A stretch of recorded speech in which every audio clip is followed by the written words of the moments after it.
សេចក្តីថ្លែងការណ៍របស់អ្នកនាំពាក្យក្រសួងការបរទេសនិងសហប្រតិបត្តិការអន្តរជាតិឆ្លើយតបទៅនឹងសំណួររបស់ប្រព័ន្ធផ្សព្វផ្សាយអំពីការតែងតាំងប្រធានគណៈកម្មការផ្សះផ្សាវិវាទដែនសមុទ្រកម្ពុជាថៃក្រោមអនុសញ្ញាអង្គការសហប្រជាជាតិស្តីពីនីតិសមុទ្រអ្នកនាំពាក្យក្រសួងការបរទេសនិងសហប្រតិបត្តិការអន្តរជាតិសូមបញ្ជាក់ដូចខាងក្រោម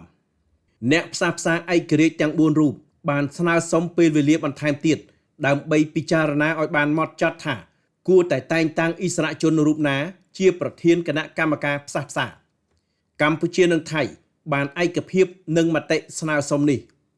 ពេលវេលាបន្ថែមដែលស្នើដោយអ្នកផ្សះផ្សា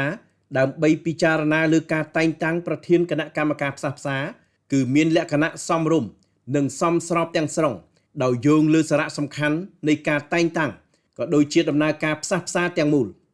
ការស្នើសុំពេលវេលាបន្ថែមនេះនឹងពុំមានផលប៉ះពាល់ទៅលើថេរវេលាកំណត់ឬជំហាននីតិវិធីណាមួយក្រោមអនុសញ្ញាអង្គការសហប្រជាជាតិស្តីពីនីតិសមុទ្រនោះទេការនេះឆ្លុះបញ្ចាំងពីនីតិវិធីដ៏លំបាកដែលអ្នកផ្សះផ្សាកំពុងអនុវត្តយើងសូមថ្លែងអំណរគុណចំពោះភាពម៉ត់ចត់របស់អ្នកផ្សះផ្សាទាំងអស់និងសូមបញ្ជាក់ជាថ្មី